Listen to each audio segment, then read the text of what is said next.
Hello, everyone, and welcome to the Adam Kiss Show. I'm Adam Kiss, your host, in case you didn't know. And welcome to the channel, welcome to the show. And today I'm going to be talking about a super exciting topic, which is the subject of music in film. Now, for me, music is literally one of the most important aspects of any film whatsoever. Great music can absolutely elevate a scene, it can elevate writing, or it can really, it can really bring it down. Whether it brings down a movie or it uplifts a movie, it really all depends on the music. A lot of times when I'm watching a movie, that's really one of the things that I'll single out, especially because I'm a musician, I have a musical background. I was classically trained in opera and musical theater and all of that, so I'm a classically trained singer. My mom is a concert pianist, so music has always been in my blood, even going back a few generations on my mom's side. Her mother was a concert pianist and her father was a tenor, so an operatic tenor. And again, both my parents are pianists. My mom, Christina Kiss, is a specialist in the music of Franz Liszt. She's really an incredible concert pianist. She's doing the Liszt cycle, which is all the music of the Hungarian composer Franz Liszt, which is an absolutely incredible project. She's the only one in the world to do it, so she's definitely a huge pioneer in the musical world. But onto the subject at hand, the subject of music and film, and in particular, what happened to great music and film. So I'm going to get into all of that and more, but before I do, take a minute, please subscribe to the channel, hit that bell notification so you're always updated whenever we upload great new content just for you.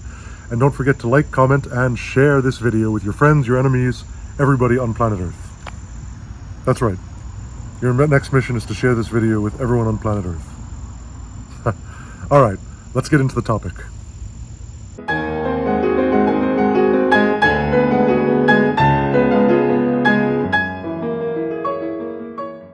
So let me start out this video by saying that just generally I love older movies. That's just generally my taste. I particularly love movies from the 40s, 50s, and 60s, I would say. I would say that that's my golden age, along with, I could add the 30s into there. So the 30s to the 60s is really my golden age of movies for me. And then, there's this whole other era that other people love, and some people love more, which is like the 70s, the 80s, especially the 70s, a lot of times people love when kind of more independent things started getting made. A lot of the buttons were pushed more, the studio system was collapsing. So that was definitely a time that I appreciate as well. I love a lot of movies from that. But in a certain way, I really love those movies from the 30s to the 60s.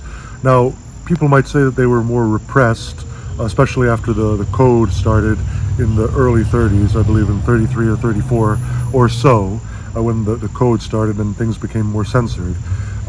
But when you get censorship, you also get creativity.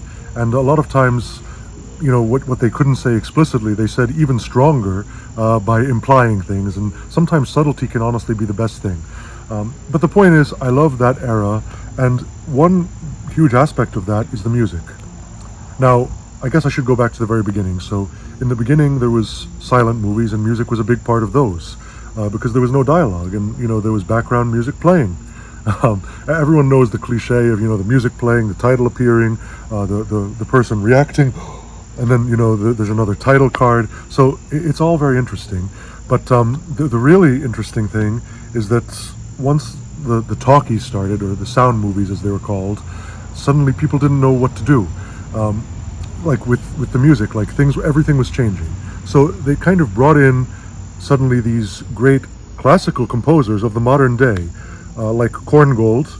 They brought him over from Europe and he did the score for a movie in 1936 called Captain Blood. Now this is just one example. Obviously, talkies started, from the Jazz Singer in 1927. But in 1936 was a very big year because they brought in this classical composer, Korngold, to compose the music for Captain Blood. This is also known, it's a great movie, it's known for being the role that propelled the star Errol Flynn to stardom, to international stardom in Hollywood. And he did an incredible classic score with a great melody and everything. Nobody's ever told me this, but for some reason, I think that everyone after that started copying Korngold's style.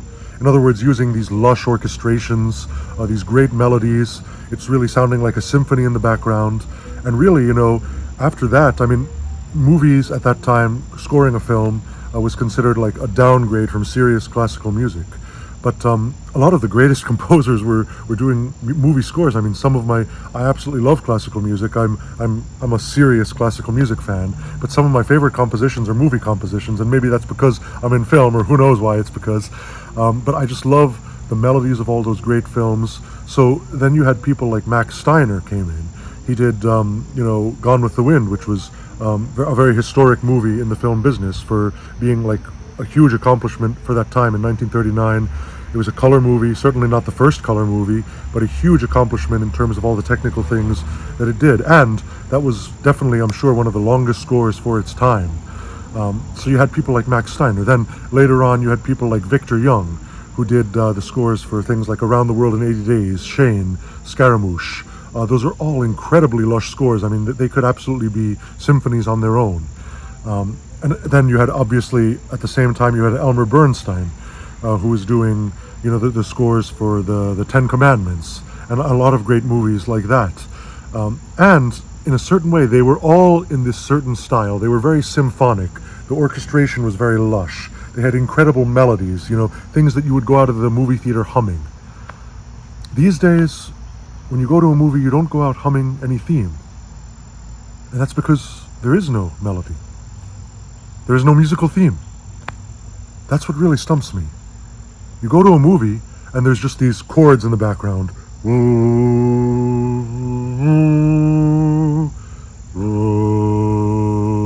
It's just these it's almost like an organ in the background of these long, prolonged chords. That seems to be the theme these days.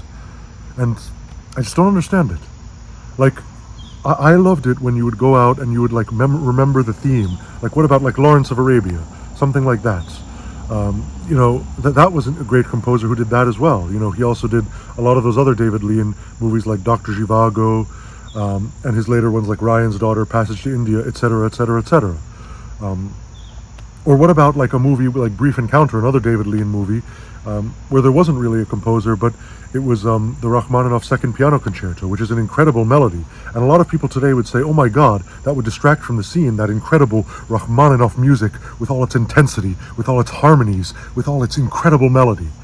But in those days, they weren't afraid of that. Because I think that it's not a competition. A great scene can only be elevated by great music. You don't have to make the music just so unnoticeable and so bland and so boring that it just totally blends into the background. I mean, if anything, just bring it down a little bit if you have to bring the music down. But, don't try to make the music bad. I mean, that's all I can seem to say. I mean, this is something, as you can tell, that I'm extremely passionate about. I mean, in my movie, My Last Words, that I just finished post-production on, and it's going to the film festivals now. So with my movie, My Last Words, the real main thing with it is that I wanted an all-piano score, and it's all either the music of Franz Liszt or my mom, Christina Kiss's, her compositions, but she's playing the entire score.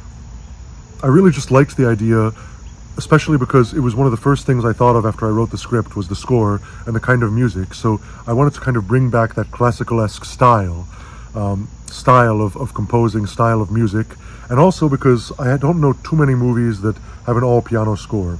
Certainly I've known a few over the years, but it's something that I was very passionate about. I was very much thinking both for the uniqueness and just for the fact that it fit the story. It was the best representation of my vision for the movie, which is why I wanted to do it.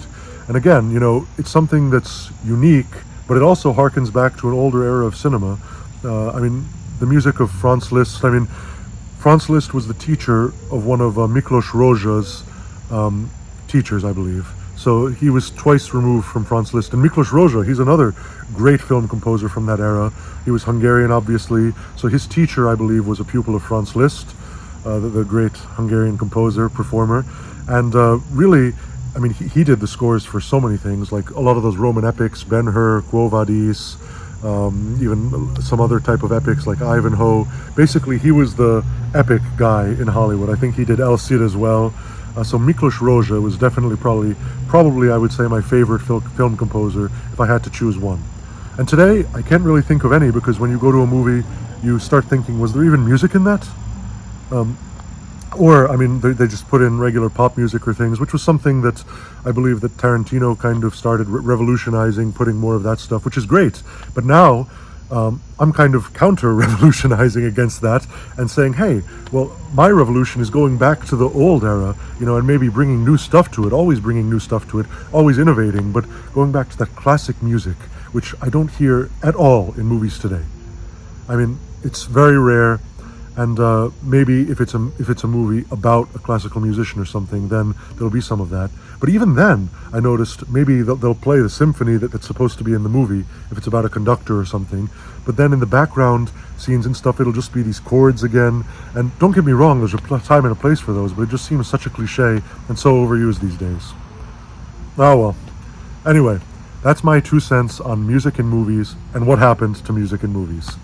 Thanks so much for tuning into the Adam Kiss Show. Be sure to like and subscribe and comment below what other topics you'd like me to talk about. All right, that's all, folks. I'm going to jump in the pool now. It's summer, so special edition of the Adam Kiss Show here by the poolside. All right, hasta la vista.